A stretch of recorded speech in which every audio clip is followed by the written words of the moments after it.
জুলাই মাসের শুরুতেই মিলল সুখবর।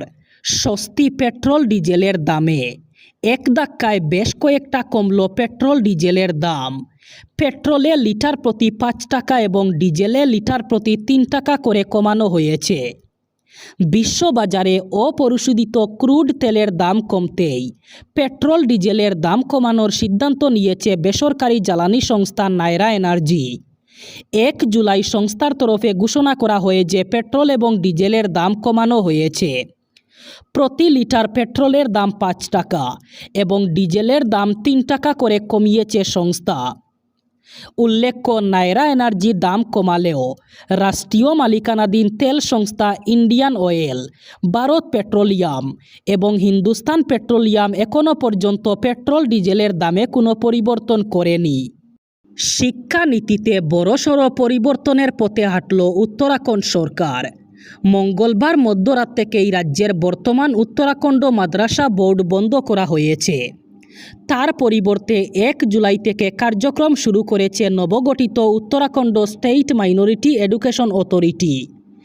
এই পরিবর্তনের আগে উত্তরাখণ্ড সরকারের বিশেষ সচিব পরাগ মধুকর ঢাকাতে জানান, 1 জুলাই থেকে নতুন বিধি কার্যকর হয়েছে।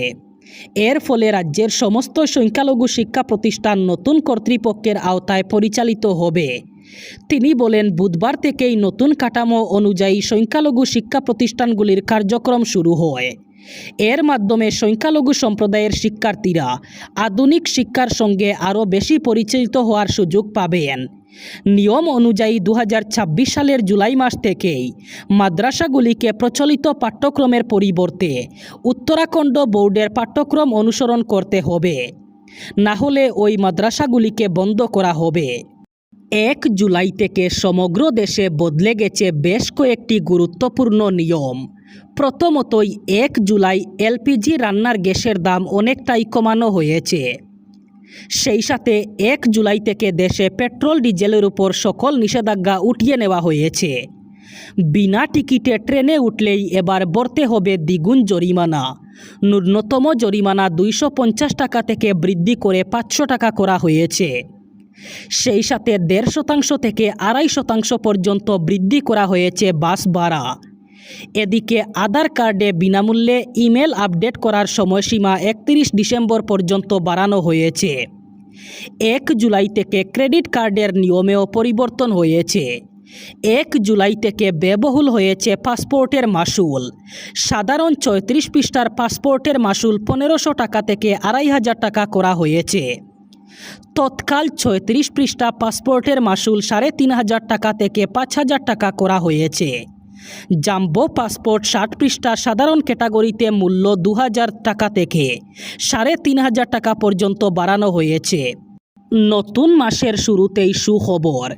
মধ্যপ্রাচ্যের উত্তেজনা কাটিয়ে হরমুজ প্রণালীর পরিস্থিতি স্বাভাবিক হতেই দেশের বাজারে স্বস্তির হাওয়া। এক ধাক্কায় বেশ খানিকটা কমানো হলো 19 কেজি বাণিজ্যিক এলপিজি সিলিন্ডারের দাম। সিলিন্ডার প্রতি প্রায় 180 টাকা কমানো হয়েছে বাণিজ্যিক রান্নার গ্যাসের দাম। 1 জুলাই বুধবার থেকেই কার্যকর হয়েছে নতুন সিদ্ধান্ত। কেন্দ্রীয় সরকার ও রাষ্ট্রায়ত্ত তেল সংস্থাগুলির এই সিদ্ধান্তের ফলে স্বাভাবিকভাবেই বড়সড় আর্থিক স্বস্তি পাবেন হোটেল, রেস্তোরাঁ এবং ছোট বড় খাদ্য ব্যবসায়ী মালিকরা। তবে বাণিজ্যিক গ্যাসের দাম কমলেও আম জনতার গৃহস্থালির 14 কেজি রান্নার গ্যাসের দামে কোনো পরিবর্তন করা হয়নি। গত কয়েক মাস ধরে মধ্যপ্রাচ্যে যুদ্ধের আবহে বিশ্ববাজারে জ্বালানি তেলের দাম হু হু করে বাড়ছিল। বিশেষ করে হরমুজ প্রণালীতে অচলাবস্থার জেরে আন্তর্জাতিক জলপথে পণ্যবাহী জাহাজ চলাচল ব্যাহত হওয়ায় ভারতীয় বাজারেও পেট্রোলিয়াম পণ্যের দাম বাড়তে শুরু করে। তবে গত এক সপ্তাহ থেকে পরিস্থিতির উল্লেখযোগ্য উন্নতি হয়েছে। এসআইআর বিরোধিতায় অনড় ইন্ডিয়া জোট। এসআইআরের মাধ্যমে ভোট চুরির অভিযোগে এবার দেশের প্রধান বিচারপতিকে চিঠি লিখলেন ইন্ডিয়া জোটের নেতারা। দেশ জুড়ে এসআইআর প্রক্রিয়ার বিরোধিতা প্রথম থেকেই করে এসেছে বিরোধী দলগুলি। পশ্চিমবঙ্গ সহ একাধিক রাজ্যে ভোটের ভরাডুবির পরও এসআইআরের বিরোধিতা করে এসেছে ইন্ডিয়া জোট। ভোট চুরির অভিযোগ তোলা হয়। সম্প্রতি ইন্ডিয়া জোটের বৈঠকে এসআইআর নিয়ে প্রধান বিচারপতিকে চিঠি দেওয়ার বিষয়টি স্থির হয়েছিল। সেই মর্মেই শীর্ষ আদালতের প্রধান বিচারপতিকে চিঠি পাঠালো বিরোধী জোট। সুপ্রিম কোর্টের প্রধান বিচারপতি সূর্যকান্তকে চিঠি দেওয়া হয়েছে। জানা গেছে চিঠিতে ইন্ডিয়া ব্লকের 21টি শরিক দলের সই আছে। স্বাক্ষর করেছেন রাহুল গান্ধী, মমতা বন্দ্যোপাধ্যায়, অখিলেশ যাদব, তেজস্বী যাদব, উদ্ধব ঠাকরে এবং মল্লিকার্জুন খার্গে সহ শীর্ষ নেতারা। উল্লেখযোগ্যভাবে চিঠিতে সই করেছে আম আদমি পার্টি এবং ডিএমকেও। ইন্ডি জোটে নেই কেজরিওয়ালের আম আদমি পার্টি। এদিকে ইন্ডিয়া জোটের কোনো বৈঠকে উপস্থিত থাকছিলেন না ডিএমকের সদস্যরা। এই আবহে চিঠিতে দুই রাজনৈতিক দলের স্বাক্ষর বেশ তাৎপর্যপূর্ণ বলে মনে করছেন রাজনৈতিক বিশ্লেষকরা। শিলচর শহরের বিভিন্ন প্রান্তে অনুমতি ছাড়া ব্যানার, হোর্ডিং, পোস্টার, ফেস্টুন ও স্বাগত তোরণ নির্মাণের প্রবণতা রুখতে এবার কড়া নির্দেশ জারি করেছে শিলচর পুর নিগম।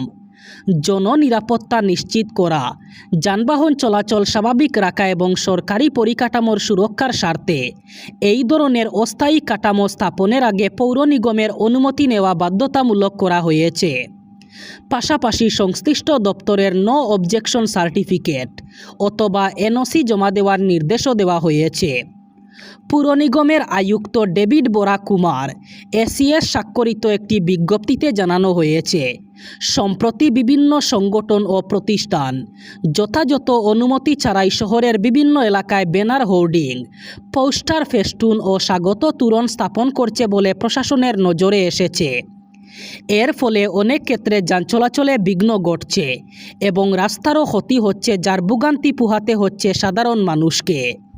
আবারও সংঘাতে উত্তপ্ত হয়ে উঠল পাকিস্তান আফগানিস্তান সীমান্ত।